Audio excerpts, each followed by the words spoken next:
Good morning, good afternoon, good evening. Welcome to another installment of Flyera. Gonna Flyera episode 63. We got a good one for you guys today. The injury bug has officially struck the Philadelphia Flyers. Not one, but two pretty significant injuries. One being pretty long term, one probably not too bad, but still. We'll be going over the two major injuries that happened this week. Last week's games, as per usual, only two to go over. One in 1 week. Not bad, not great. 2 points, better than nothing. Matvei Michkov came out through via translator and stated he is likely going to be staying at Voorhees both for the Olympic break and the offseason. That is very significant news, in my opinion. We'll give our thoughts on that. Owen Tippett's name has been resurfaced in rumors involving the Vancouver Canucks and Quinn Hughes now.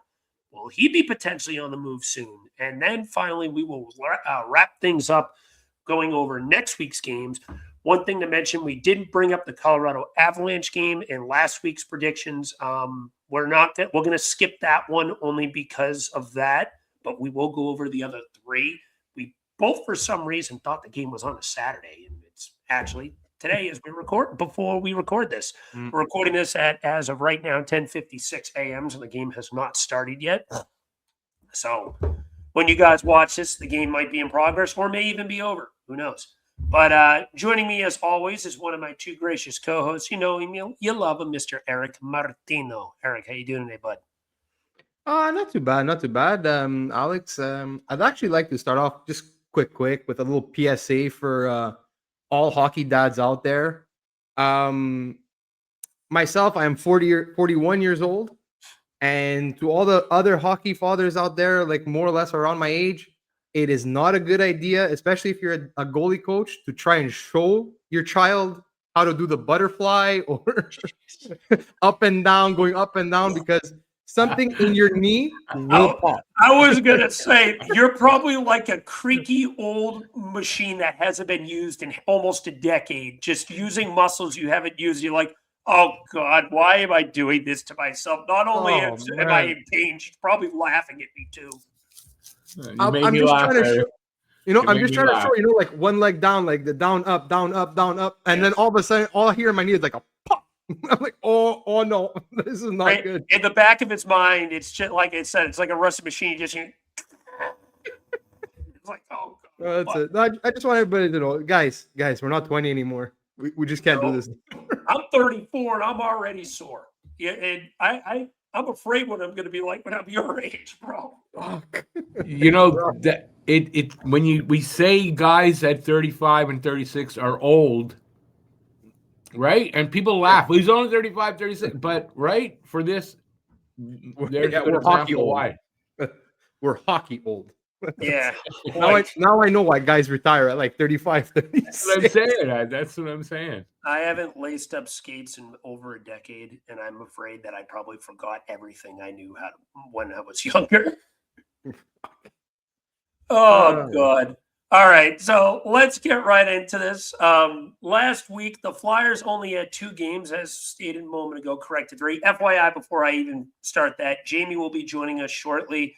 I did get a text from him behind the scenes. He is going to be here today. So time is TBD, but probably in the next, I'm hoping, roughly 20 minutes or so. So when Jamey gets here, we'll bring him right in. But yeah, going over last week's games, Flyers, 1 in 1 week. And it was pretty much a tale of 2 games. One went really terrible and one went really great. So, Eric, let me let you lead things off. What do you think of last week's games? Yeah, look, the Pittsburgh game, that was a bit of a rough one there. That was a bit of a rough one. But you know what? Like, again, I don't want to make an excuse. I really don't. You're playing against one of your biggest rivals, and you should have definitely showed up for that game. But look, and they had a 4-6 on the road. They went 3-1 on that road trip. And I get it. Look, a lot of people are like, yeah, but they didn't travel that much. New York, New Jersey, blah, blah, blah. But, you're still on a bus. You're still on a train. You still, anyway. And then, like, the day after a 4-6, so basically like a 5-8, like, you're playing Pittsburgh at home. Like, look, they were tired. They weren't in it. It just wasn't a good game whatsoever. But what was encouraging was that, like, again, like 2 days later, they played the Sabres. And look, I thought they played really, really well against the Sabres. You know what? It was a bit of a weird game, I guess you could say. Like Buffalo scores first, and then we capitalize on like a couple minutes later on one of our power plays, and then it's just like I was thinking about while I was watching the game, like, is Buffalo just buffaloing? Like, I don't get it. It's like Lindy Ruff challenges that goal. Like, did you That really? was such a bad challenge. That was not so a good bad. challenge. Like, I'm sorry, that wasn't a good challenge.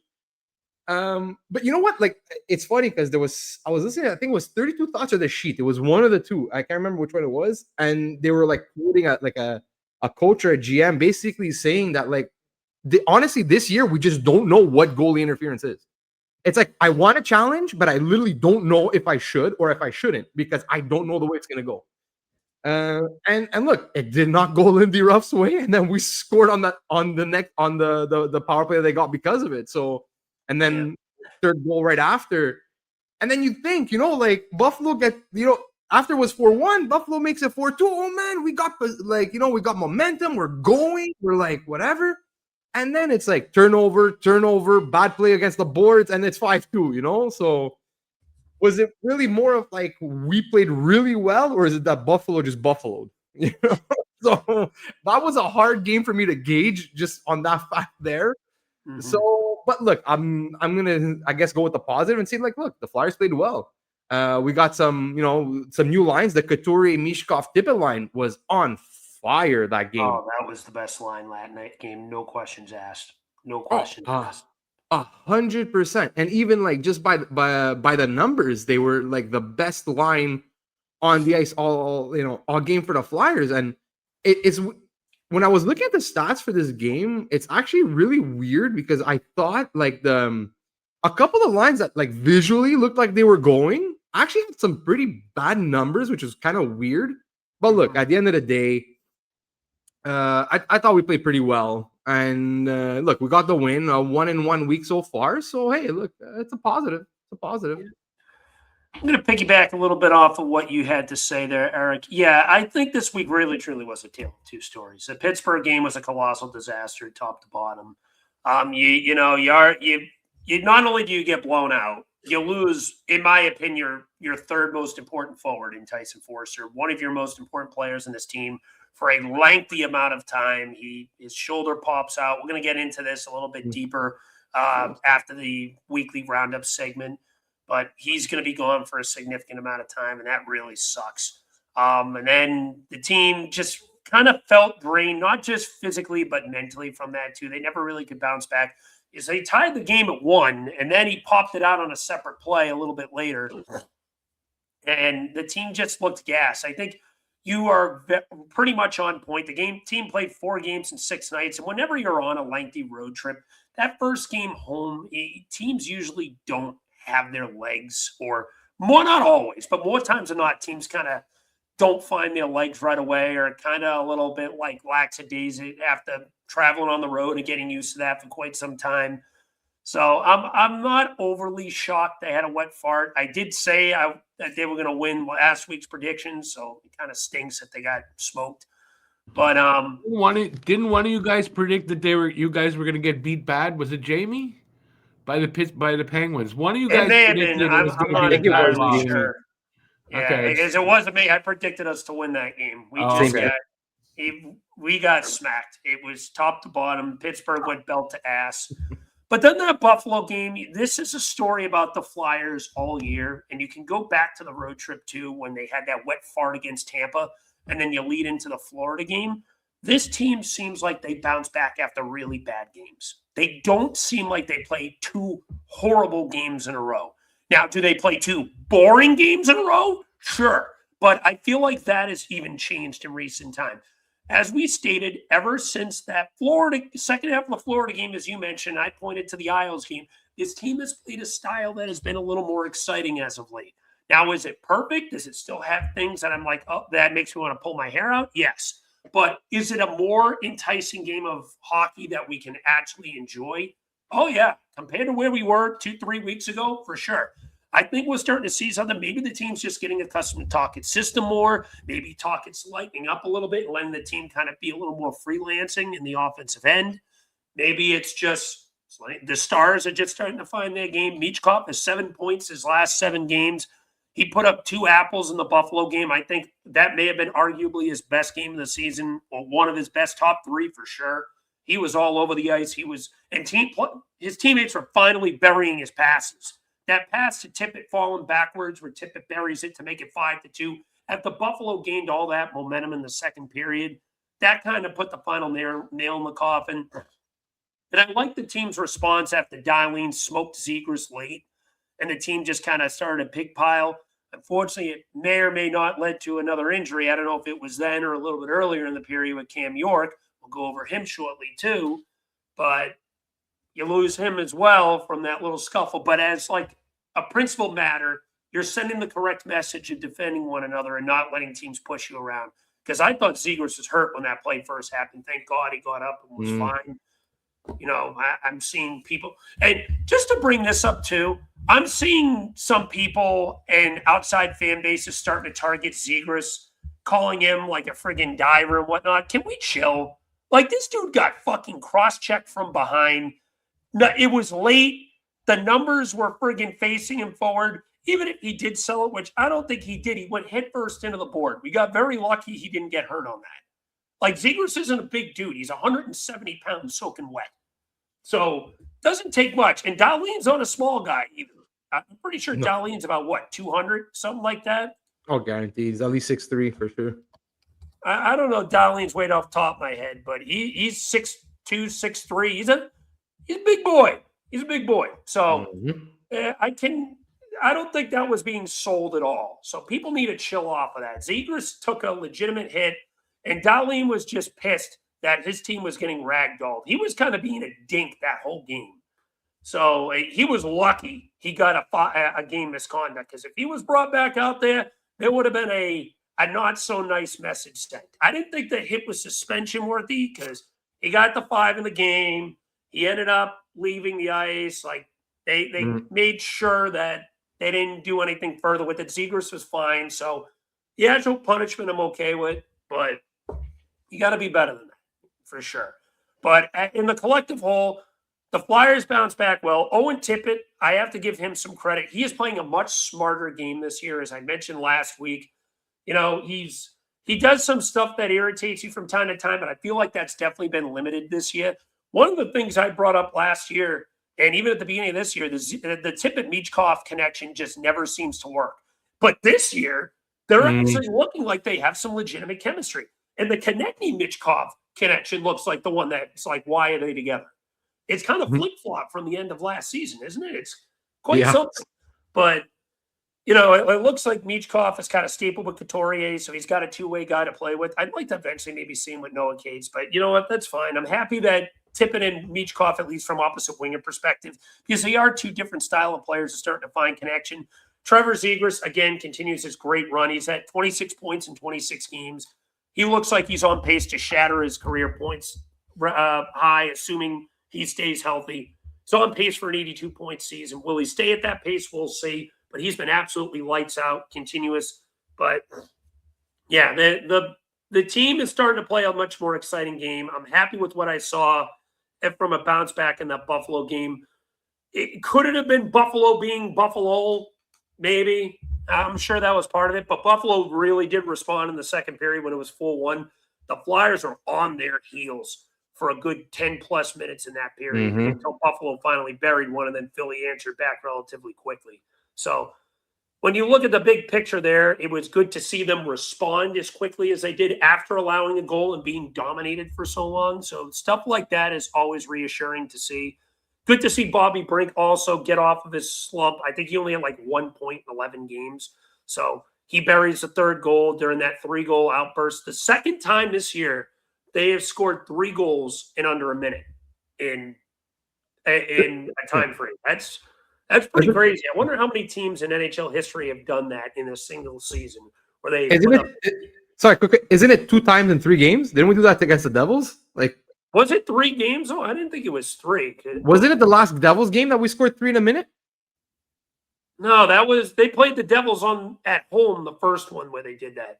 The second the first Devils game? Okay, sorry, my bad. It was the first Devils game. So it was the second time within a month. I'll say that. But yeah, this team can put goals on the board quickly. I do think right now that this team is going to now potentially face a little bit of a bumpy road. They have 10 games in their next 17 days. That is a lot. So we're going to see what this team is made of before Christmas.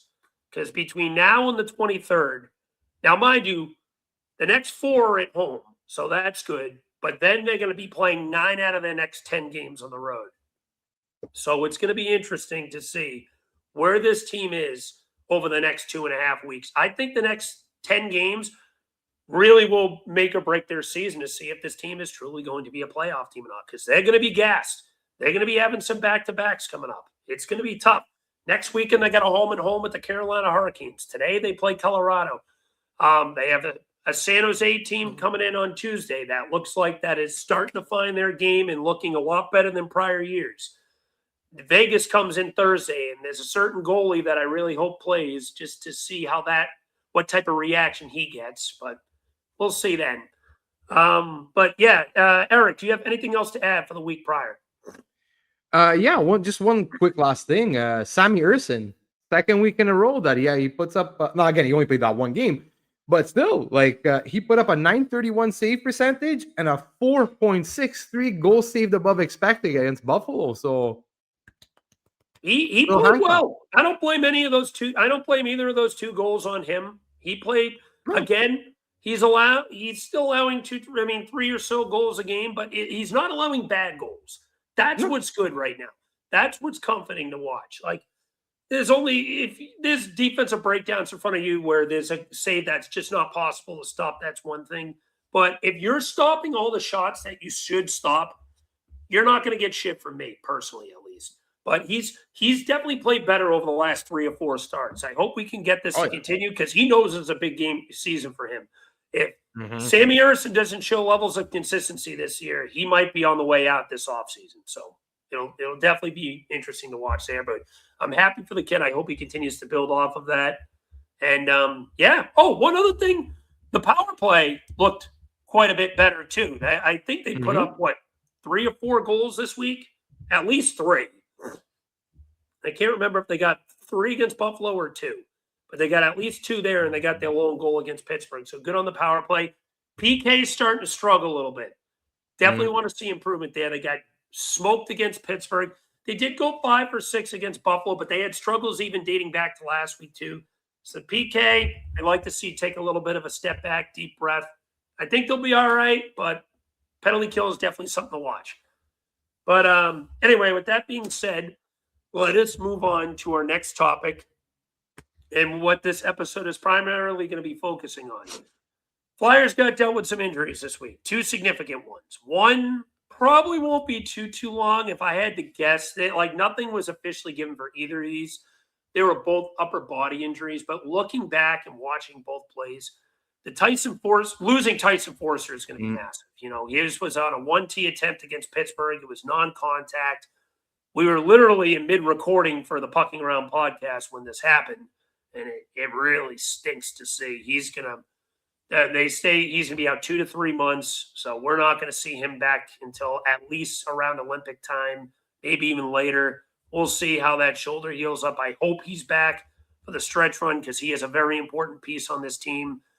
And then Cam York, they lost him. They didn't specify, again, upper body. I looked back. There was 2 things that I kind of pinpointed in the second period.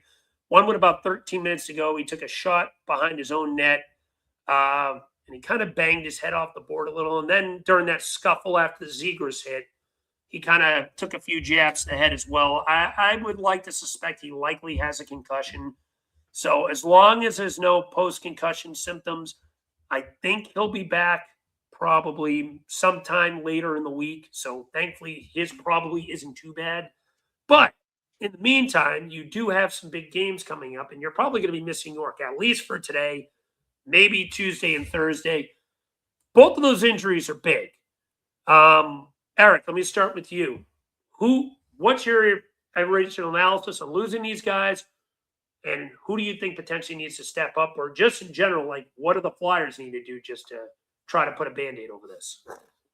Well, look, I'm not gonna lie. There, losing Tyson Forster, man, that hurts. That really, really hurts. Um, like he was starting to break out, especially like he had what 10 goals in like 21 games. That's almost a goal every Yeah. 2 games. He was on pace for close to 40 this year. Yeah, He's got Mark Stone in him. I'm saying this right now. This guy's Mark Stone 2.0. That's the exact comp I give him.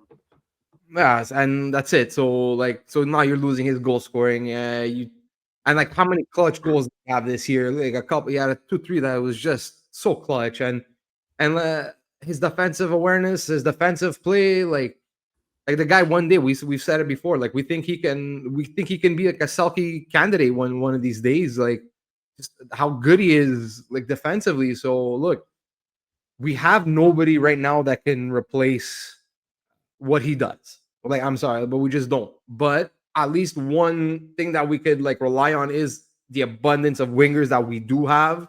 Mhm. So it's gonna have to be done by committee. Mishkov's gonna have to step it up, which he has been. So that's great for him. He like this past week, he's made a couple really good defensive plays that you're like, what the fuck? Like, was that Mishkov? Or was that Yeah. no, it was Mishkov? You're like, holy shit, okay. So look, he's got to step it up. TK's been playing better of late too, so that's good. Like he's got to step it up. Coots has got to step it up a little bit, also, because he's been up and down all season as well. Um, so yeah, look, it's not going to be an easy task. It's really not. At least I like the way Grabenkin looked with Cates and He Brink. looked very good last with week. some extra minutes. I agree there. Yeah, so like he looks like he's really fitting in well there. Worst case scenario, like I don't think they want to do it now, but like let's say in 2-3 weeks, if they see like, oh, maybe we got to get something better, at least you have something like Alex Bump in the minors that in 2-3 weeks, like he can maybe come if some people are struggling. Denver Barkey, I don't think he's gonna be an option right now, but like if ever, like you have a couple guys in the AHL that could be ready to step up and maybe have some elevated minutes. So yeah, look, it's like I said, you're not going to be, you can't replace him. You just can't. But you just gotta hope that the team comes together and replaces him like as a unit, So yeah. So then Cam York, I'm less worried just because it shouldn't be long term.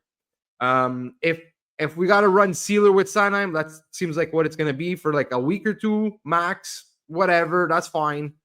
They have okay. Like I went to go look. Like they've played together. Like Sealer Sanheim have played together for 66. Well, let's say 67 minutes throughout the year so far, spread across 19 games. They have a 40.5 expected goals percentage. Not great. Expected goals 4 of 3. Expected goals against 4.4. 2.69 expected goals per 60 and 3.95 expected goals against per 60. So look, it's not great. The pairing itself is not great. Now, like, look, it's spread out over like 19 games. So is it just because like they had a few minutes here and there that weren't great together? But like, look, at the end of the day, it's the best short-term solution because same thing like Forza. We don't have somebody right now that can replace York. Like Andre was basically that guy in the past when he was with the Phantoms. You're like, oh, okay, York's hurt. Oh, it's okay. We'll bring up Andre, and he just, But now Andre's up. He's playing with Drysdale, so it's like, we'll see. Look, they call up Ty Murchison, maybe, but again, he's probably a seventh defenseman, really. Yeah, he's maybe. I think like maybe they'll give him a shot if it's like Zamula shot because Zamula's not been playing great this season, so they'll maybe give him a game or two. And I just look personally, I don't think they want to because I said like you know what, why not put Drysdale with like Sanheim? I think that player could be really good together. And actually, I went to look, but I hadn't written it out, but like they actually had some pretty decent like expected goals, like numbers and everything, some pretty good metrics together in the limited time that they have played together. But then the thing is, I don't think the Flyers or the coaching staff trust Juleson to then play elevated minutes or to have Zamula play elevated minutes. So I think this is like best case scenario, the way they have it laid out right now, putting Sealer up there. So look, like I said, it's 2 weeks. Yeah. We'll see. Like hopefully it's 2 weeks. I mean, and we'll see. And then If it is an extended thing, then I think it's something they're gonna have to look at. But right now, it's not an issue for me.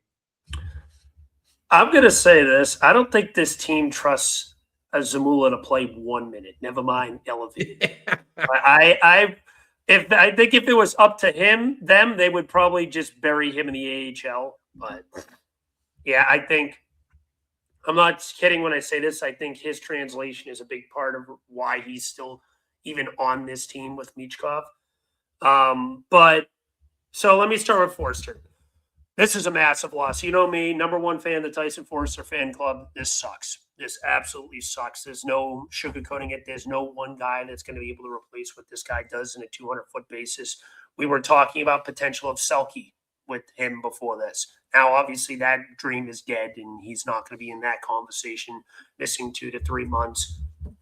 You know, what it stinks is I think it's the same shoulder he hurt a few years ago, isn't it? If I remember correctly. So that's also something to worry about. So I hope this doesn't become a long-term thing with him. You know, shoulder injuries are definitely notorious re-injuries. So we got to definitely watch that. I really hope he's going to be all right long-term. He is so dynamic. There's still stages of his game that have not been unlocked. There's a reason why Danny and Jonesy have both put him in maybe like that third winger or forward that they do not want to move on from, because if they had a redraft from the what was he, the 2020 draft, I believe, correct? I think it was 2020 he was drafted. It's a good question. I really don't remember. It was 2020 or 2021. I can't remember which one. But if he was a redraft in that, he'd without a doubt be top 10.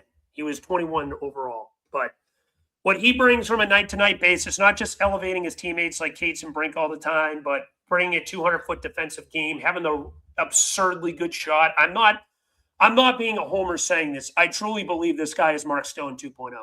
When he hits his prime, that is the comp I give him. I think this kid's going to be electric, and you know it's going to be a tough hole to fill. It's a tough hole to fill in the power play. It's a tough hole to fill in the neutral zone, breaking up plays in the defensive zone too. He does a great job blocking up passing lanes in general. He's a really smart player. He never makes dumb mistakes. So this is going to be a committee. You made some good, interesting observations.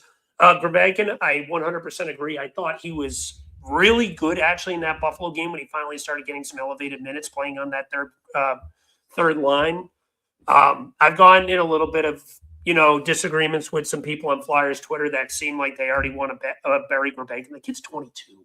Can we stop this nonsense? Like, he's a net front presence, and maybe he will finally get the opportunity he deserves on one of the power play units at some point, because he can be a big body that can redirect and cover the goalie's vision, and maybe even bury one from 3 or 4 feet off of a rebound. Like, this kid has parts of his game that have not been unlocked. Am I saying he's going to be a bona fide top sixer for his entirety of his career? No.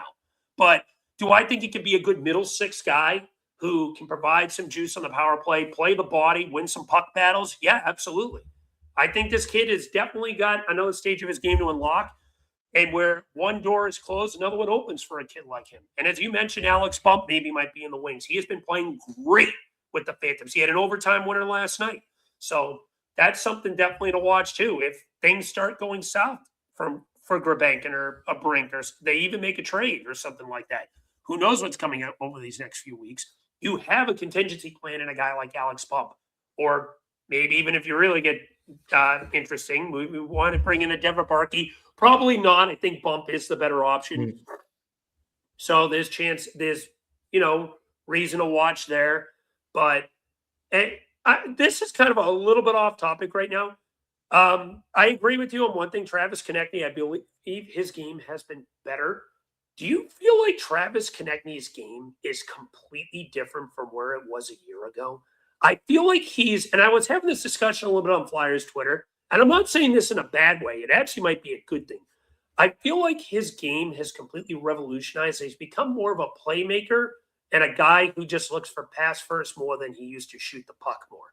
And again, it's not necessarily a bad thing because he had a career high in assists last year. I wonder if the injury to Forster does make him consider shooting the puck more, because he was playing on a line with Forster for some time there too before Tyson went down. Now that he's going to be playing with Zegras and Dvorak, I do wonder if he ends up becoming more of a shooter again like he was before. But just as a collective whole, I do feel like he's kind of established more into a playmaking winger versus a shoot first guy where he was when he was younger. So something to keep an eye on for sure. But I think Konechny's going to have to step up. As you mentioned, Michkov, he has over the last few games. They're starting to bring up his minutes a little bit. He's kind of pushing that 15, 16-minute mark. He led the team in ice time after the first period, and he still only ended up with 15 and a half minutes, but still better. It was better. I want to see him push to 17 at least at some point. He deserves it more. He's starting to show better strides in his skating. He's starting to get in better shape. He even acknowledged how bad of a start he had to the year. We'll get into that shortly. And then other guys too need to say, even some secondary guys like Bobby Brink is going to have to step up. Zegras, keep doing what he's doing. He's been great. I think this is going to staple him to the wing pretty much for the long term now that Tyson Forster is out. It has played more of a hybrid role, but I feel like they're going to really play more of a longer-term game with him on the wing, at least until Forster is back or a trade is made. So that'll be something to watch as well. But as you mentioned, losing him is big. When it comes to Cam York, it is short-term. You might call me crazy for this because they had some comps last year, and I don't think they've developed into the same type of player. They are the same type of size. They're both undersized D-men, but I wouldn't mind giving Andre a chance with Travis Sanheim. I want to see how that would work. I know Andre's more of an offensive defenseman where York has materialized into a defensive guy, but I feel like Sanheim's more of an all-around defenseman where he could maybe make up for his game. And you could get a little bit of an offensive spark in the first pairing a little bit, maybe moving him up there. And Drysdale and Sealer have some chemistry. You brought up the numbers with Sanheim and Sealer, and they're not good. And I kind of looked those up too before the show. I don't know how I'd feel keeping those two together even for a week. I wouldn't mind going back to the Drysdale-Sealer deep pairing and seeing how that works and give Andre a shot, who has played better as of late. He's made his mistakes.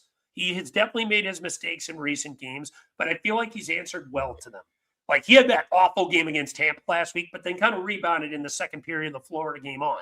And he's made other mistakes here and there, but he has been better. I wouldn't mind trying that just to maybe have the Drysdale-Sealer deep pairing to go back together because they do have some chemistry. And then I'd give Juleson and Samula maybe like 8 minutes a night. No, you can't really do that. That's more of a joke, but I worry about how bad that third pairing is going to be together because Juleson has been struggling after where I was starting to praise him over the last few weeks, and Zamula is a black hole. You know how I feel about that. Oh, yeah. But anything else you want to add, Eric? Well, just quickly, I still have the page up. Now, again, this is very, very limited minutes, but Andre Sanheim have played together this season. They've only played 11 minutes together. So again, like I said, very limited. Now 11 minutes throughout 13 games. So again, this is probably like as a rotation, like one guy got off, another guy got on. But just to say, they have a 33% expected goals percentage. Is that bad? Yeah, it's pretty bad. But again, like extremely small sample size. So it's like, but no, like your point is valid. Like I would actually like to see Andre and Sanheim together. And honestly, it wouldn't shock me if at one point like Tocchet rotates them, just to see what happens. And just to touch on your Konechny point. Honestly, I think, and I think it's also was the same thing for Michkov, especially at the beginning of the season. Also, it's the change in system. They had to change their style of play. And like maybe why Konechny's not shooting, why Konechny's not shooting as much. I guess like in the transition game, right? You're going up with the puck, you're taking a shot. You're going up with the puck, you get the puck, it's a turnover, you go into the zone, you take a shot. Tocchet system isn't like that. Tocchet system is more about controlled entries or dump and chase, getting the puck, cycling the puck. So it's a lot harder to just go in and shoot. Just go in and shoot. Torello was like, oh, turnover, go, head of steam, go and shoot the puck. It's like, okay, no problem. No problem, boss. It's like, but like, yeah, so I think it really is like more of a systems thing. So, and I think like now you see it, like TK is playing better and Michkov's playing better. So I think it's like they're also starting to adapt better to the system. They're starting to understand it a little bit better. So honestly, I think that's why also they've been playing a lot better lately. And with that being said, let's kind of go into things with Michkov, because this was interesting this week that Michkov got interviewed by the press, and he had his translator there, and Michkov kind of came out and acknowledged that he hasn't felt good about the way he started this year, and like be told, he's absolutely right. He had a rough start to the year. He's been playing better as of late. As I mentioned, 7 points his last 7 games. You start to find some level of consistency there, which is very upbringing and optimistic to see. But he was disappointed in himself, and that's what competitors do. He's got that good superstar mentality. He wants to stay here during the 3-week off break during the Olympics. He wants to stay here for the off season. And I think that's going to be something to keep an eye on, definitely, to give you a little bit of optimism for next year. I will say this. One thing that I found interesting is Tocchet has kind of come out and said that he feels like he's feeding Michkov, and the coaching staff is feeding Michkov too much, that they want to let him be himself more. And I think it's about time because, superstars, you want to coach them. You want them to, learn the system, but you also want them to be themselves at the same time, if that makes any sense. You don't want to overload them. You want them to play this style of game that works for them. Jamey said it best a few episodes ago. He wanted Michkov to interrogate into a North-South player, and that's not his game. He has an East-West style of play. For his size, he dominates 50-50 board battles. His puck handling is excellent. He's a supercomputer. He's got an elite shot. He does all the things that you want from a superstar. And you need to let superstars be like that. But at the same time, I get you want them to learn your system to an extent too. So that is something I was very happy to see that, Tocchet and co kind of laid off a little bit and didn't want to overwhelm him with the information that they were giving him before. But yeah, Eric, what's your take on this? What do you think about Michkov both staying for 3 weeks for the Olympic break and then even announcing that he probably is likely going to stay for the offseason too? Because I know I'm happy about it personally. Well, no, you love to hear it, right? That's what he should be doing, and that to me shows maturity. That to me shows someone that understood what happened last offseason and what he did wrong and what has to change. Like, look, there's no problem in going back home, spend like 2-3 weeks. At the end of the season, go back home, take 2 to 3 weeks, decompress. Go see your friends, go see your family. Because look, and it must be tough. Again, like he's a European player. He's from Russia. Like these guys have their whole families back, across the fucking continent. So like it's normal they want to go back home. But again, don't spend the whole summer there. Don't spend like 8, 9, whatever weeks of the offseason there. You want to go for 2-3 weeks, that's fine, but then come back, start training, start getting into your regimen. You have all your trainers here.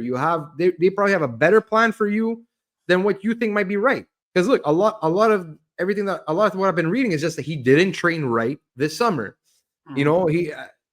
So I read somewhere, now I don't know again if it's true or not, but it kind of makes sense to me. Like he did a lot of strength training, because even you look at him at one point, I remember in the off season where like there was an interview that he did and his neck looked huge.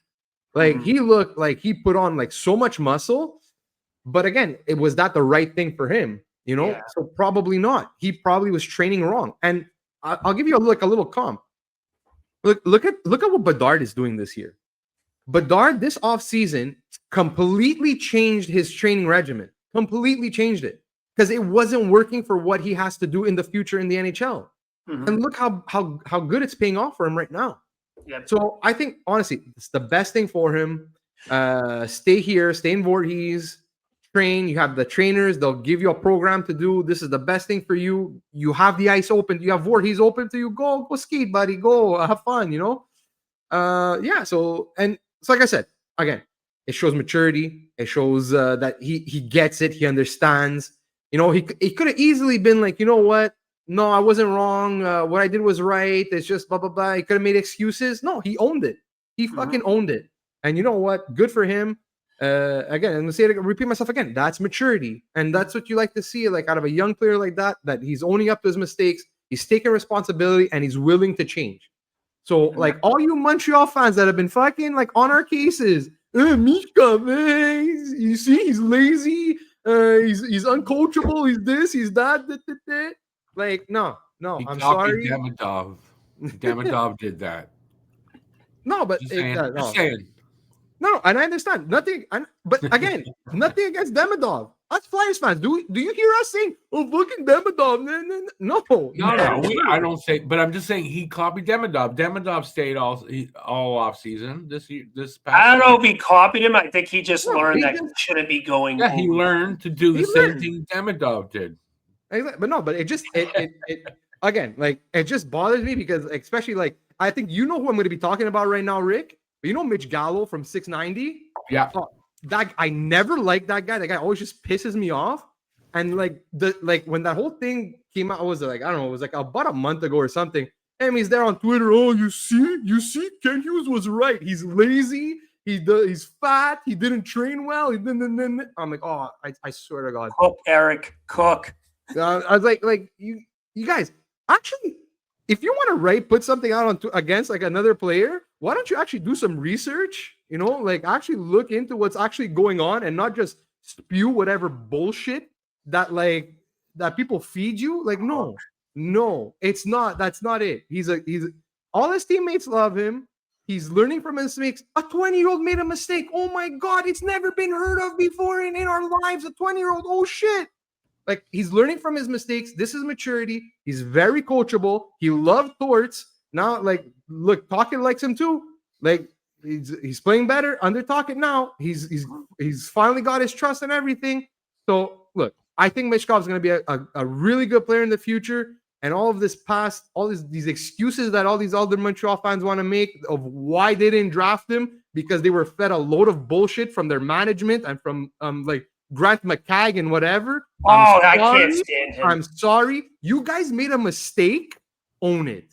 Don't have to own it, because I'm a Habs fan. You're a Flyers fan. You don't hear me going, blah, blah, blah, Not blah, you. blah, We're blah, talking blah. collective. You're you. desperately defending. We're not Rick. talking you. We're not talking about you, Rick. I want you to understand this, Rick. You're one of the same ones. You're missing my point. You're missing my point. What's the point? You guys are there having to defend all this. Michkov. You don't hear me having to do that. We're not. We're defending not it the because point. your fan base keeps coming at him. Yeah. That's why. Not because of anything he's Not done. just our fan base. Yeah. I'm telling you, Rick, Not just our fan base. anytime, I swear to you, it's because you're not on Twitter, Rick. Anytime, the littlest thing that Michkov does, thing, all of a sudden, Twitter is flooded with Habs fans being like, you see, we were right. Ken Hughes was right. It's the response of us having to answer, why didn't you pick Michkov? That's all. But that's no, the thing. Rick. Why don't you go tell you ask that to your management, not our player? That's all. Wait 2 years. We'll see which player is better. Then that will answer They're the both question. going to be superstars. But again, but Rick, it'll answer the question of, was Montreal right about waiting to see if they can get Demidov or not? But this is the wrong way to look at it. This is the wrong way to look at it, Rick, because you don't know you're getting Demidov the next year. You can't guarantee you're getting Demidov the next year. I know. The problem was the issue was it was Reinbacher. It was Reinbacher over Michkov. That's what it was. It was, do we take the defenseman or do we take honestly? the let me ask Listen, you, honestly, Rick. if they pick Michkov, wait a second. If they pick Michkov, they already had Caulfield. That's two different It's players. Basically the same guy. No, they're not. They're two different. They're not players. though. You could have had Michkov and Caulfield. Like, but again, that's not. You want to pick Ryan. My issue. That's not my issue though. My issue is you want to pick Reinbacher. That's fine. Pick Reinbacher. Flyers fans are gonna whatever for like about a week or two, whatever. Then it's over. It's done with. But it's the fact that then the media in Montreal started being like, oh, this is why he's lazy. He's not coachable. He's this. He's that. That's why we took Reinbacher. And then all the Canadiens fans then pick up on this, and then they flood Flyers Twitter with every time this kid makes a mistake. Flyers Twitter is flooded with Montreal fans being like, oh, look at this. Oh, look at that. I'm not here to defend Montreal fans because a lot of them are wacko. I'm Guys, not on Twitter either. That's one of the reasons. And So, that's where Eric's coming from. I want to ask you a question, Rick, and take Yeah. Demidov out of this. We're just dating back real quick to 2023. Yeah. If you had the choice, don't put your team into perspective or anything. Just one or the other choice. If you had the opportunity in 2023 to redo the 5th pick, and you could again, would you still take Reinbacher? Honest question. well, I'd probably take Leonard. Okay, fair enough. That's who I want. That's the guy I wanted. No, you did want Leonard. That is fair. And he's coming around. He's in the top 5 in the I personally think and all that. better So yeah, that's probably who. Listen, I wasn't a Michkov guy. I wasn't. So I would, that's honest. Not that Michkov's not going to turn out to be whatever he's going to be, and it's going to be good, obviously. But I wasn't a Michkov guy anyway. So you're asking me that. Okay. I would probably. My pick that I wanted was Leonard. Okay, fair enough. At least it's valid. The thing Eric comes at, and I definitely get where he's coming from. It feels like, and we're not pointing you out specifically, Rick. It just feels like a large chunk of the Montreal fan base. There's some good Habs fans out there too. I got one that he's got a Twitter account, PK Habs. He's awesome. I friggin' shoot the shit with him all the time. He's a ball buster, but he's a good dude.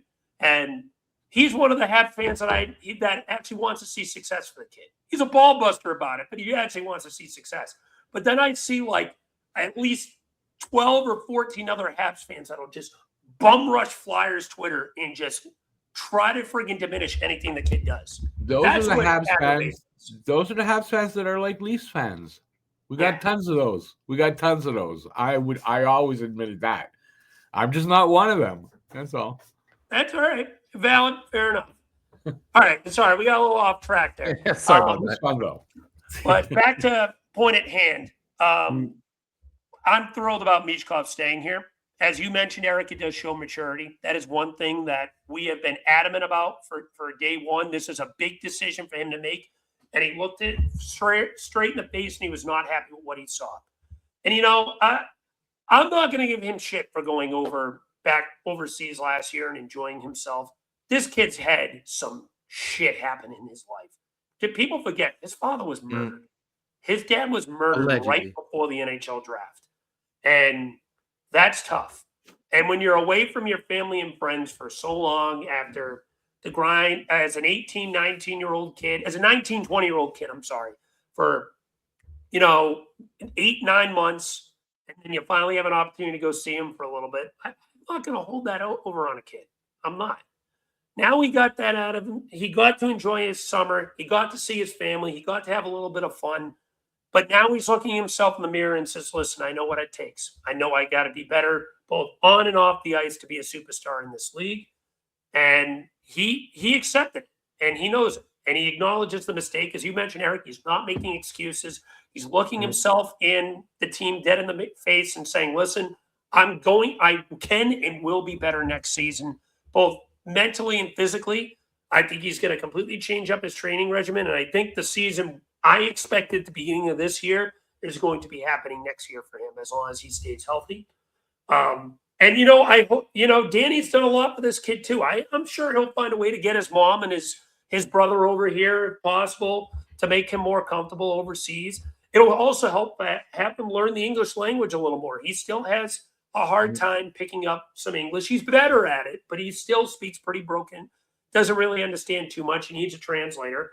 Maybe by next season, he doesn't need that anymore. Maybe by next season, he has a better understanding. And it'll be easier to coach the kid too, without that translator there. So, he said it himself. He loved Tortorella. We look back, we gave Torts his crap, but the one thing I'll acknowledge about Torts is he was fair and he was honest about what he said.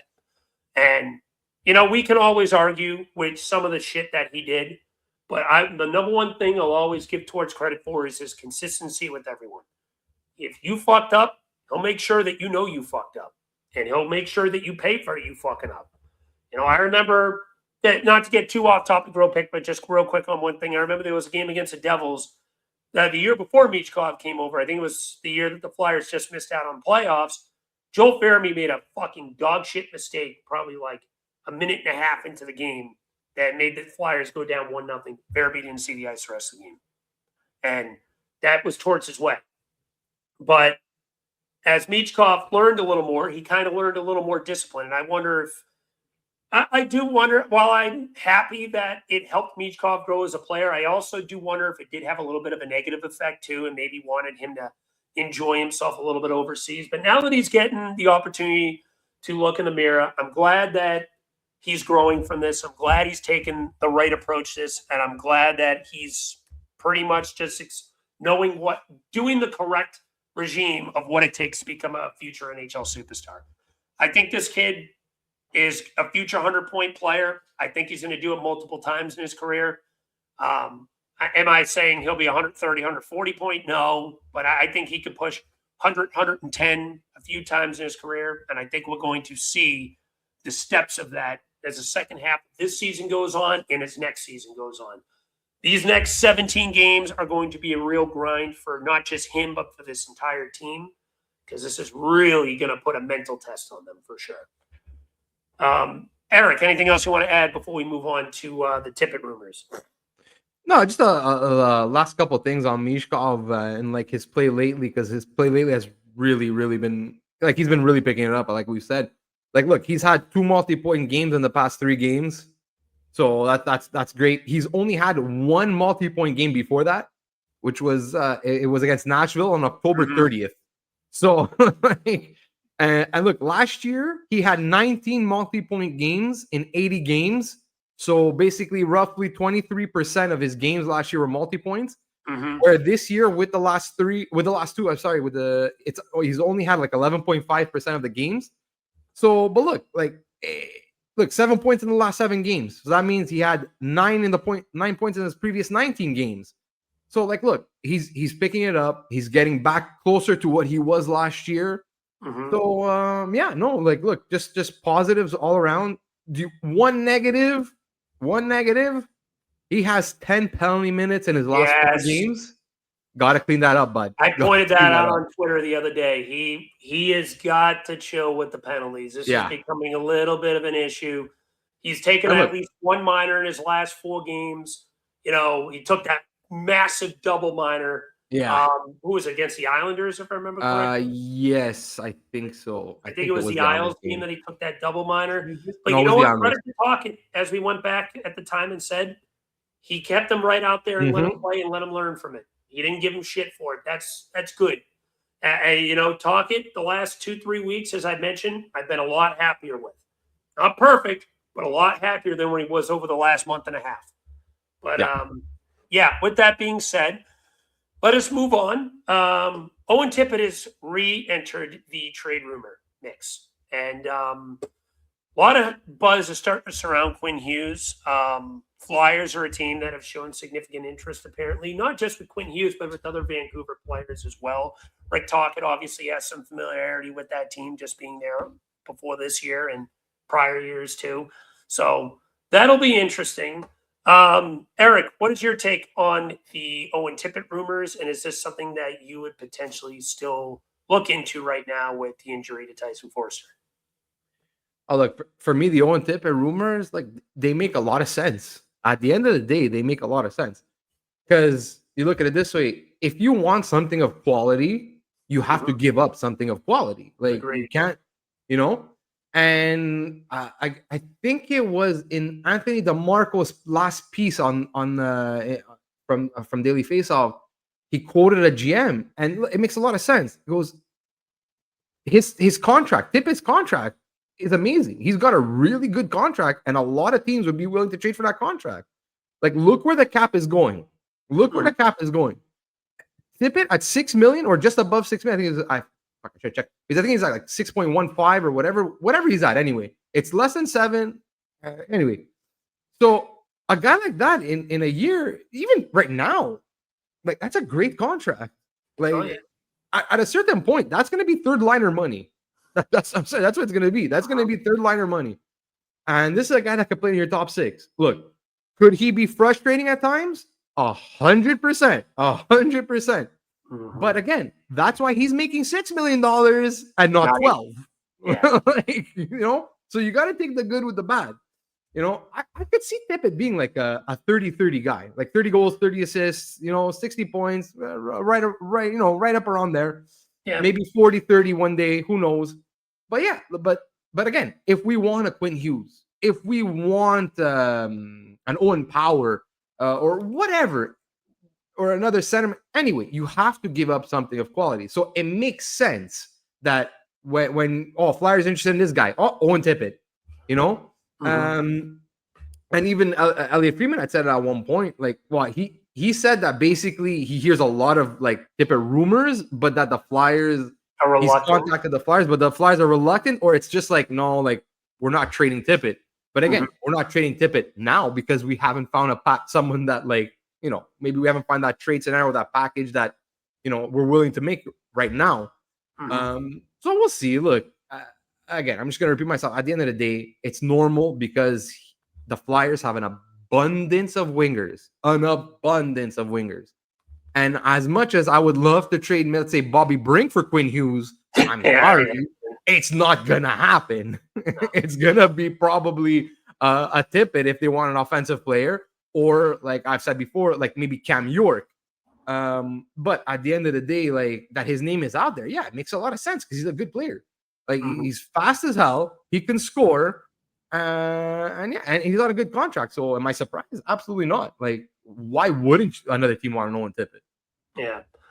I think Owen Tippett, as I've said before, it's not a matter of if, but when he is moved. I think I am not moving course off of this just based off the Tyson Foerster injury. Foerster will be back at some point. I don't think this will be season ending. But you got to remember the long-term aspirations of this team. And the long-term aspirations is for this team to continuously play for a cup year in and year out.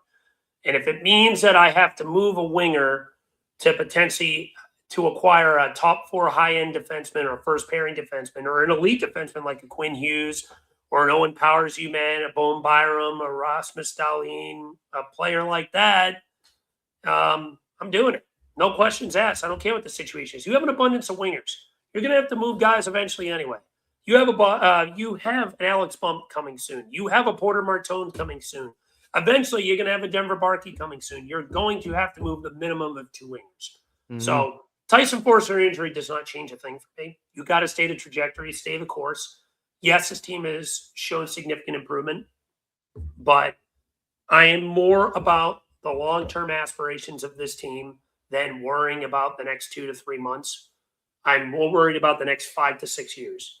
And if moving Owen Tippett hurts this team, at least offensively, a little bit in the short term, so be it. I'm willing to do it. Like, you're going to have to make some difficult decisions sooner rather than later, with or without this Foerster injury. Porter Martone, the moment his college career is over, is likely signing that ELC, and he's probably going to be playing some NHL games towards the end of the year. And in my opinion, he's going to win the Calder next year.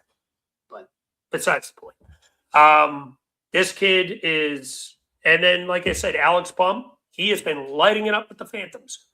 I think he's got a real shot of being a call-up at some point. And, if Hathaway eventually walks in the offseason, or Rodrigo Abels, and maybe you do feel like Verbanken is more of a bottom 6 forward, maybe it does open things up a little bit, but eventually you're going to have to make a tough decision here. And as you mentioned, Eric, you hit the hammer on the nail. In order to get something, you're going to have to give something.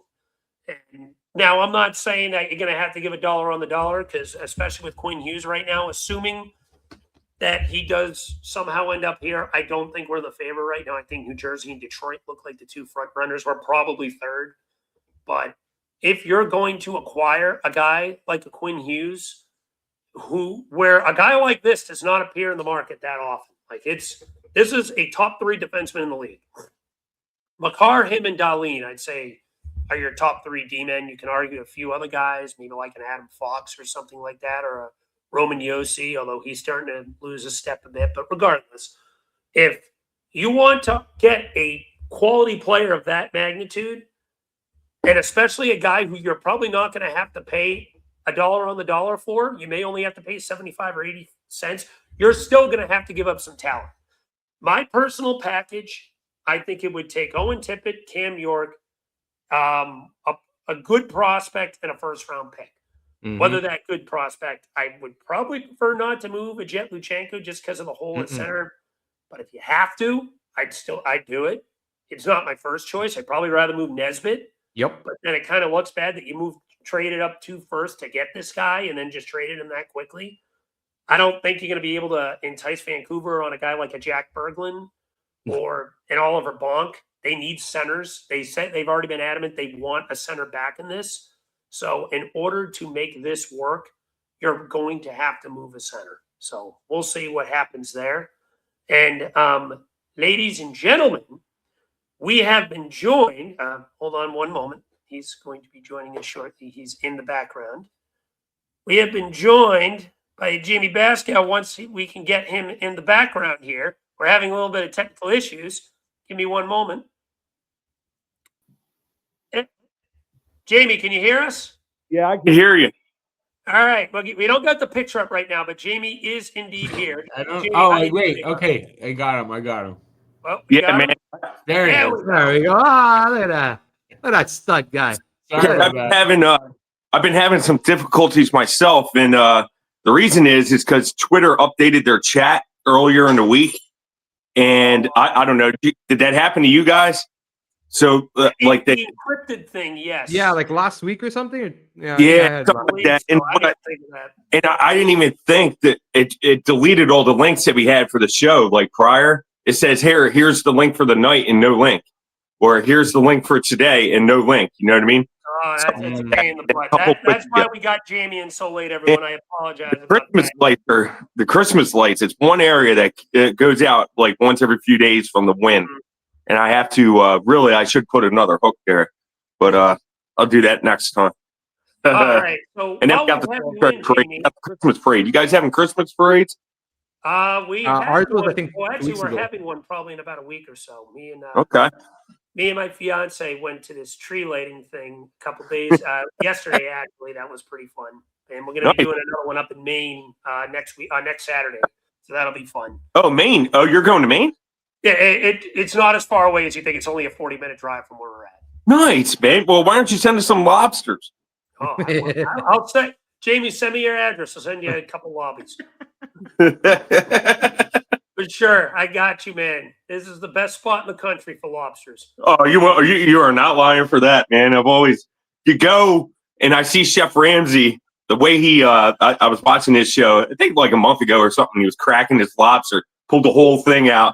Had it all laid out. I was like, man, he's good. Yeah, they're good here for sure. All right, Jamey, with that being said, we were on the topic of the Owen Tippett trade rumors. And, while we got you, we'll also ask you about Michkov. But let's start with Tippett while we're on the topic. What do you think about the Owen Tippett trade rumors? Do you think, especially with the Forster injury, that'll still be something they pursue this year? And if so, what's the trade you're thinking? Yeah, I still think Quinn Hughes is a flyer at the trade deadline. I'm not going to waver from that. And the player that they would circle around, like we've all stated, would be Owen Tippett. For one, the Flyers had to clear a wing spot for Porter Martone. And yes, Danny Briere is doing the right thing by trying to qualm the storm. And I'm not saying that they're not actively, I wouldn't say shopping him and saying, oh, yeah, come and look for Owen Tippett. That's just something who Vancouver likes. And I've always thought that way because his ceiling is higher than Bobby Brink anyway. I don't think you could get Quinn Hughes without, with a Bobby Brink deal, but you can get him possibly with the Owen Tippett because his ceiling's a bit higher. Teams look at the ceilings. The last 40 goals scored for the Flyers was 2008, 2009 with Jeff Carter. So it's been that long. The one potential guy that they have on the roster when you circle at him this year would be Owen Tippett because he should be able to pot consistently 35 to 40 goals each year. And that's something that Vancouver craves right now. It's crazy what happened to Elias Peterson. Now we understand what he's going through and why he may be on, had a bad year and why him and, Tucker were maybe beefing and stuff. And maybe his head wasn't there. Well, he had that situation happen, with his wife, and stuff like that. That came out. That's so unfortunate. It was very unfortunate, and that weighs on him. And we all, Eric has children, I have children. I can only imagine, what they're going through. It's not so easy. You know what I mean? So that's understandable for him to waver like that. But Quinn Hughes, I think he's destined to be a Flyer. He's close to his family, and I think that Owen Tippett would be a person, a player that they would circle. I'm not saying you could get him one for one. They'd have to package maybe Oliver Bonk, who's the top-rated prospect in the Flyer system, defensively at least at the moment. First-round pick and possibly Jet Luchenko. That would definitely, get you. I think that would get you definitely right there, Quinn Hughes, and I think it's going to happen. I love it. You have been adamant about this since the beginning of the year, Jamey. That's why it made us look like gold this past week when Elliot Friedman came out and that Vancouver called the Flyers about Owen Tippett. And now calling is different. That doesn't mean that a move is imminent. I just want that to be clear. It doesn't mean tomorrow Owen Tippett's traded to Vancouver. You know what I mean? It could be 2, it could be 2, 3, 4 months. And I don't think the Tyson Forrester injury waivers, the Flyers. I think they realize that this year isn't a year that they're supposed to be winning anyway. They're not supposed to be sitting 7th in the conference right now, the East, right now. They're supposed to be, a playoff bubble team. They're supposed to be fighting for the 9-10, a spot, not 7th, So with this Tyson Forster, yes, it's a big loss. But when you get in the goaltending like you are from Vladar, I think anything's possible, really. If Vladar keeps up what he's been, even if even with the loss of Tyson Forster, that won't hurt the Flyers too much. You know what I mean? And stuff. They got Zegras playing out of his mind right now, as well. So he's averaging over a point per game. So, between that and, like I said, Tippett's starting to score here. Mitchkov's starting to find his niche. You know what I mean? Some stuff in Philly's, happening. But I do believe, I want to touch on this. Travis Konechny has played himself out of the Olympics. I'll tell you that's for sure. That's done for him. Yeah, I think, especially with Bedard and Celebrini breaking out this year, I don't think this is a spot for him. I 100% agree with that. And while we're on the topic of wingers on this team, Matvei Michkov, obviously me and Eric already said our take on this. I figured I'd get your opinion on it, Jamey. What did you think about him announcing that he is going to be staying here during the Olympic break and probably next offseason as well? Yeah, I think it's great that he doesn't want to go on vacation. Usually players, circle the Olympic break like we've seen in the past. Travis Sanheim eating chicken wings, like 4 years ago or something, you know what I mean? In a pool. You remember that picture that came out? You remember that? So, like that's typically what they do. They usually go to warmer climates, for at least a week and just, try to heal, try to rest up, whether they're in a hot tub, resting their bones and bumps and bruises and stuff. But I think it's great he wants to stay in Philly. I think it's great that he wants to be here, that he wants to continue on with the training staff and stuff. I don't think he's happy with the start. Obviously, he's not, since he's already hinted on staying in Voorhees. He's in Voorhees. He wants to be there for the Olympic break to keep it going. They're winning right now. So he's doing everything possible, And then with him, trying to stay in Voorhees next year, it just shows his dedication to the Flyers. Hey, listen, this past year won't happen again. Trust me, it won't. I'm going to continue to train. If he has to build muscle, maybe he built it the wrong way. Because I don't think that I don't say that he came camp out of shape. You know what I mean? Now, his injury, that's something else, something that's different. But the way his body mass, the way he was built, it looked good to me. So, in the preseason, he's throwing people off. Maybe he built muscle the wrong way and not the right way. There's a right way to how to build muscle. And with him not being around the Flyers training staff and dietitians and stuff, maybe he added the muscle improperly, as opposed, you know what I mean? I'm just saying, he didn't look out of shape to me.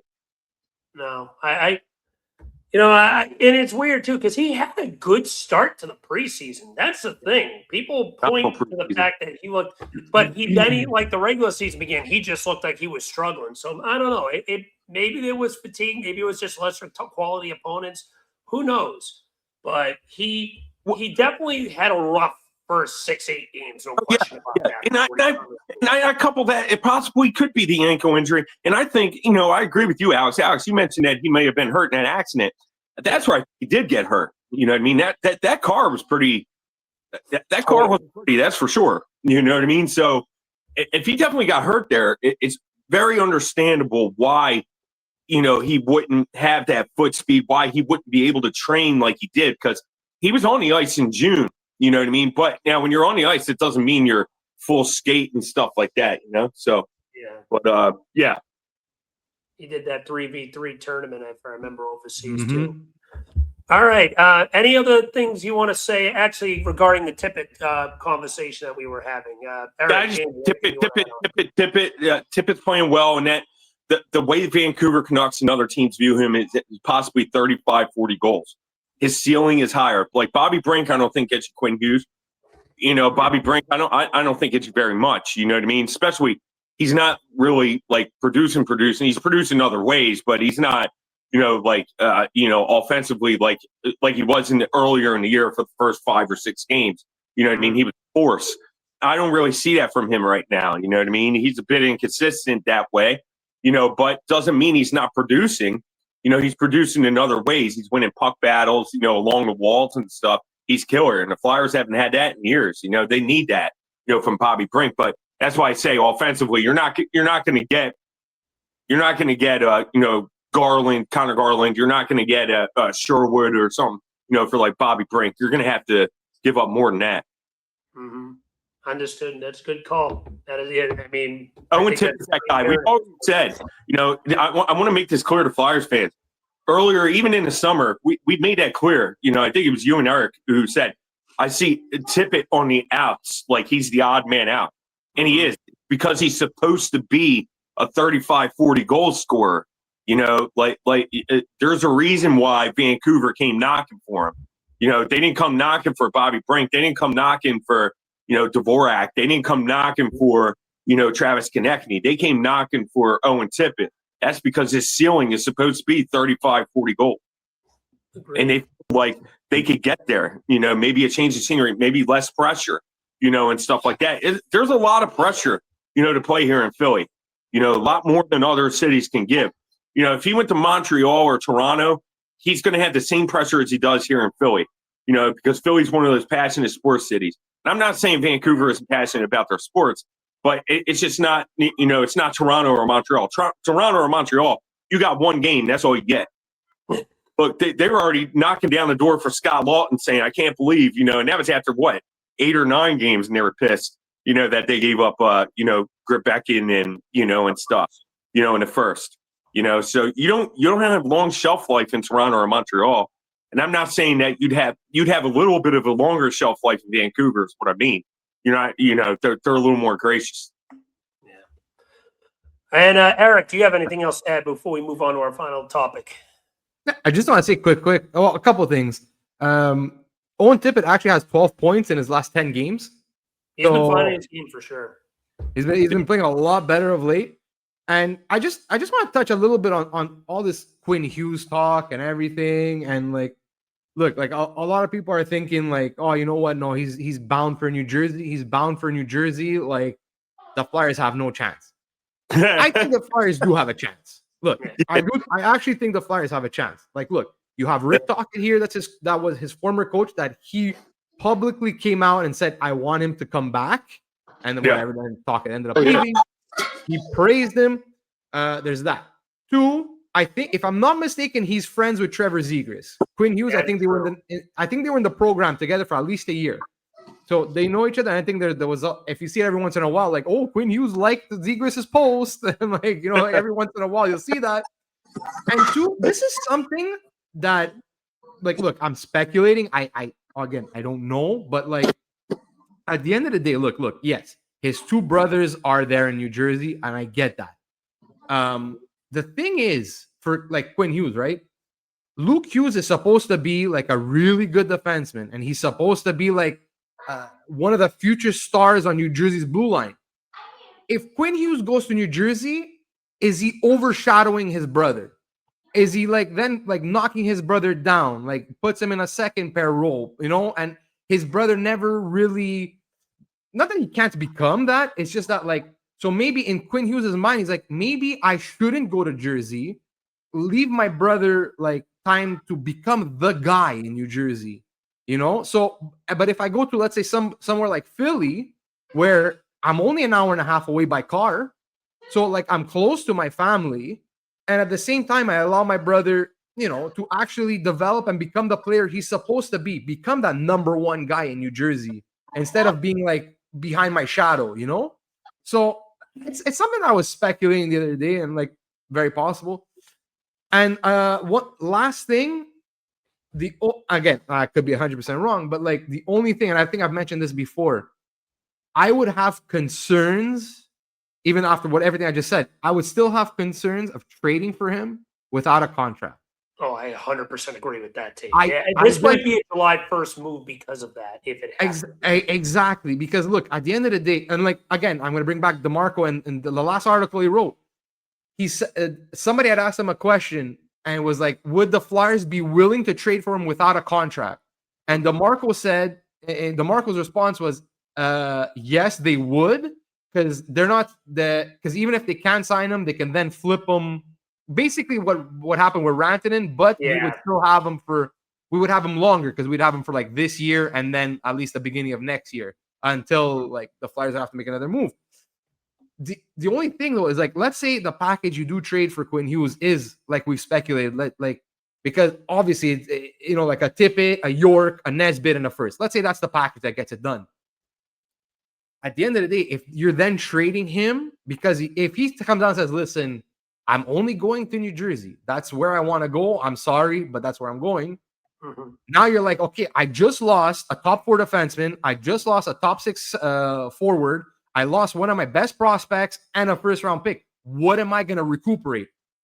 You're not going to get half of what you just lost. Yeah. And for the Flyers, which I obviously right now, I'm sorry, but we're not competing for a Stanley Cup. Even with Quinn Hughes, I think we'd be closer to a guaranteed playoff team. But I don't think we'd be a contender. Yeah. So they'd still have the center issue to worry about. Exactly. So yes, getting Quinn Hughes now would be great, but then you become a contender in, let's say, 2 years, like 1 or 2 years. You would still need him for like the foreseeable future. But so now if you just like wasted all these, I don't know if wasted is the right word, but like you threw away these assets to acquire him and you only have him for like a year, and then you're going to have to trade him again because he only wants to go to New Jersey, and then what are you getting back in return? Because if he says, yeah, I'm only going to sign in New Jersey, you go to New Jersey and be like, okay, well, what do you want to get? What do you want to give him? Give us for him?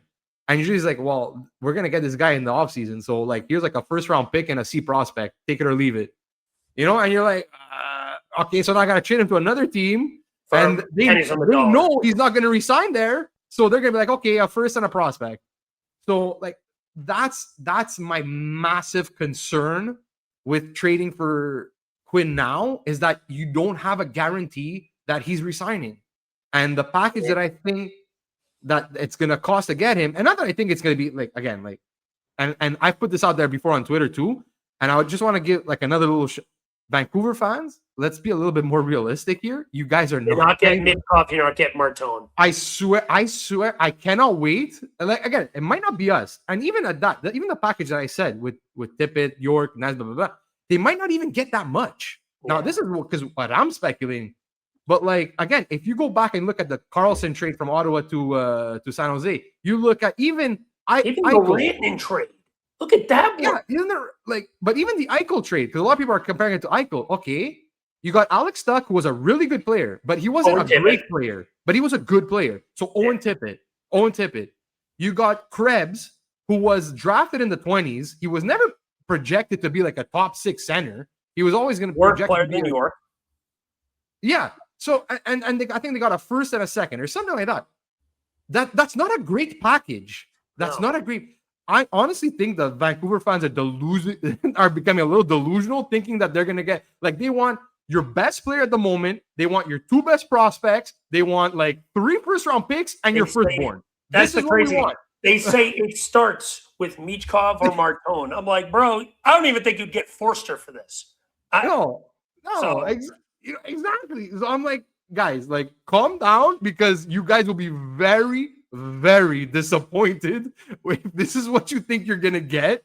Yeah, but he's like the top 2 defenseman in the league. So fucking what? You don't have leverage. What was Karlsson? Erik Karlsson, literally the year before, carried his team to the Eastern Conference Finals. Single-handedly carried his team. Okay. And then they got DeMello, who was okay, number 4 defenseman, defensive defenseman. Okay. Chris Tierney, who's not even in the league anymore, who was always a bottom 6 player.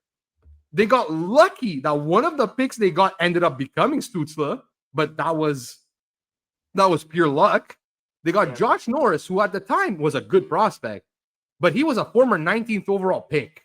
So, like, guys, Vancouver, I just want to say, I know they don't listen, but in case they do, Vancouver fans, I say lower your expectations a little bit because the package you expect will not be the package you're going to get.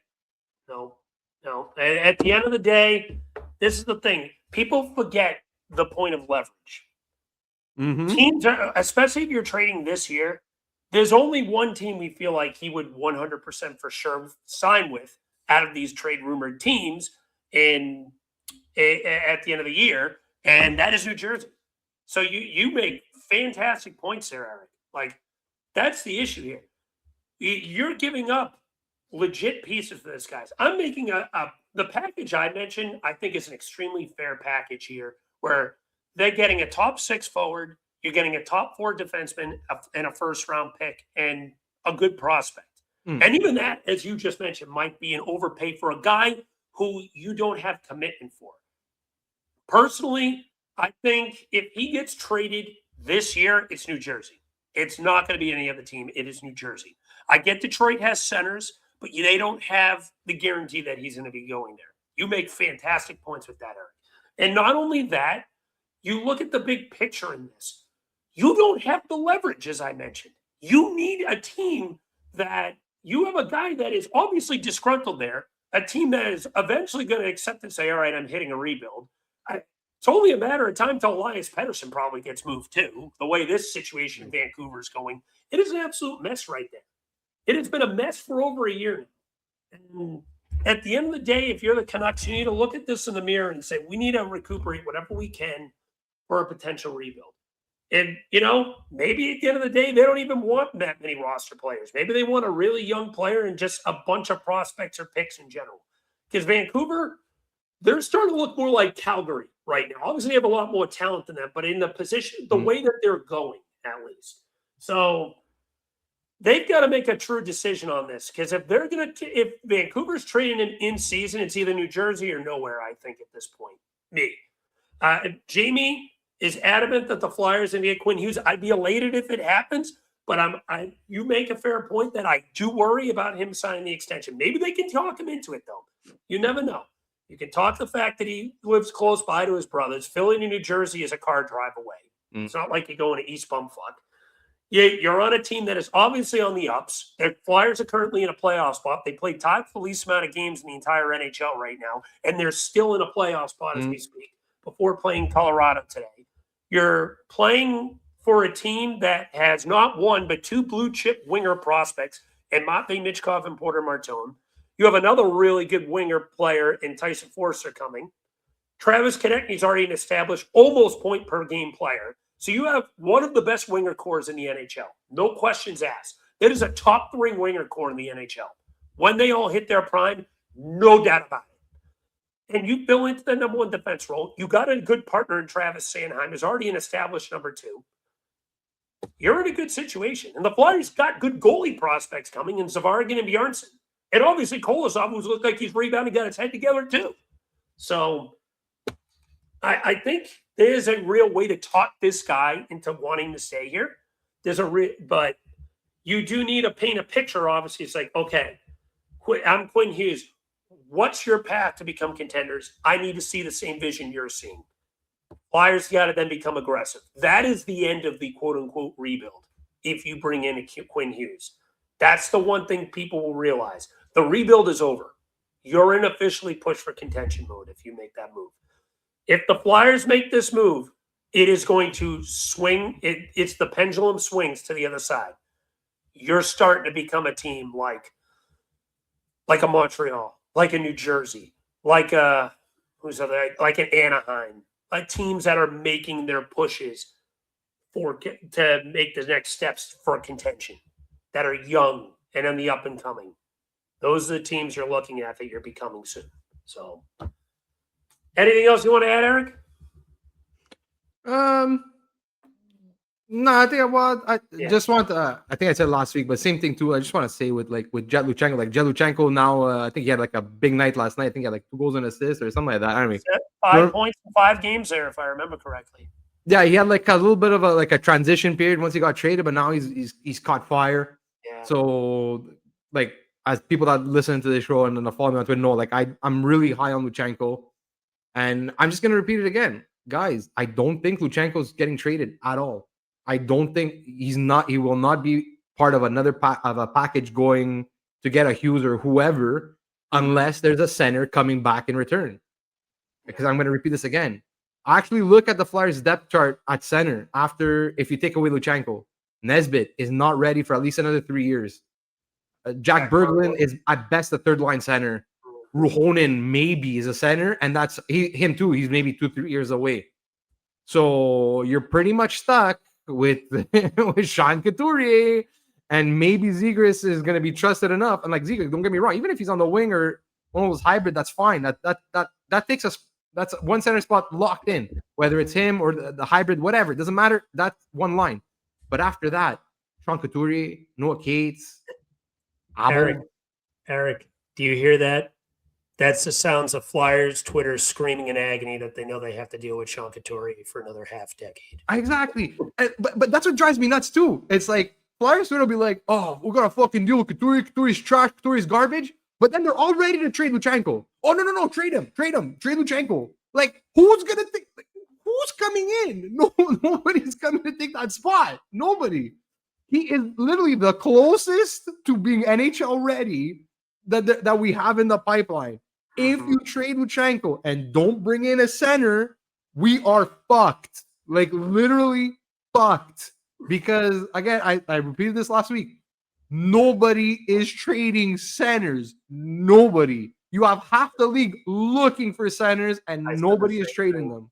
Yeah. So, guys, it's not because I think he's going to be the next fucking coming of Wayne Gretzky. I don't. It's just literally because if you trade him away, we have nothing. Nothing. Agreed. So, thank you. Eric's been on one today. I love it. He's in rare form right now. Drives me nuts. But it drives me nuts because it's at the end of the day, it's just logic.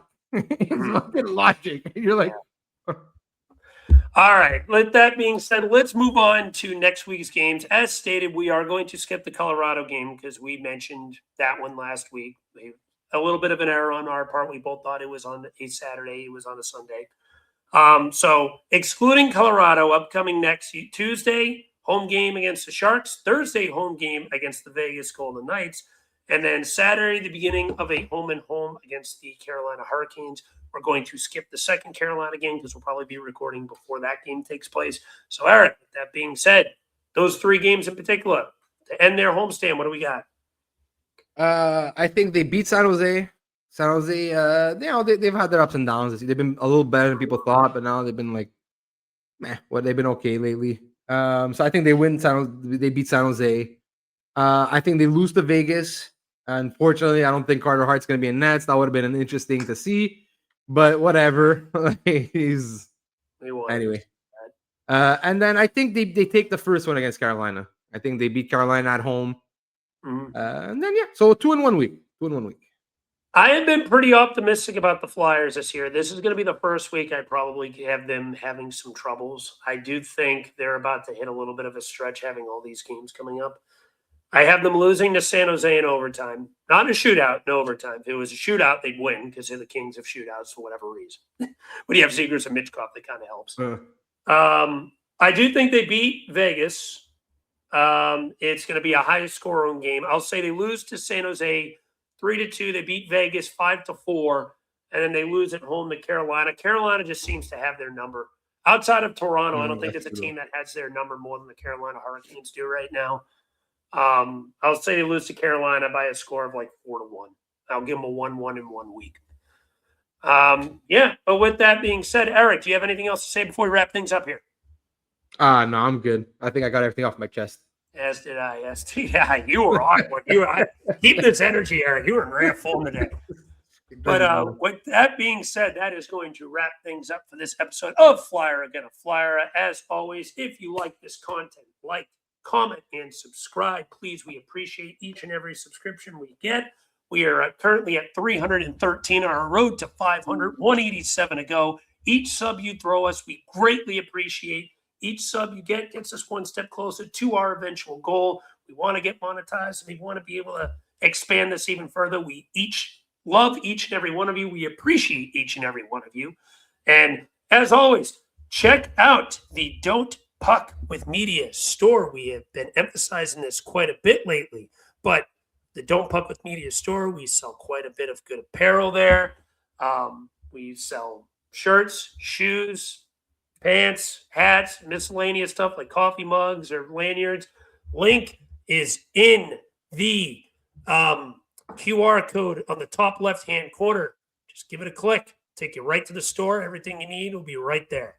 But with that being said, that is going to wrap things up. And one last thing. December promotion, 75% off of any mug all December on all orders, $75 or more. Use the code ChristmasMugs75. Go to TalkingHabsMediaShop.fourthwall.com/en.cad. But with that being said, that is going to wrap things up for this installment of Flyer Gonna Flyer. We look forward to having you on next week's episode. We'll be talking more about this week's games and beginning the lengthy road trip that this team always seems to have right before New Year's. They're going to be playing 9 out of 10 on the road after this week. So we're really going to see what this team is going to be made of then. But with that being said, that's going to take care of this episode. Thank you all for tuning in. As always, we love you all, and let's go Flyers.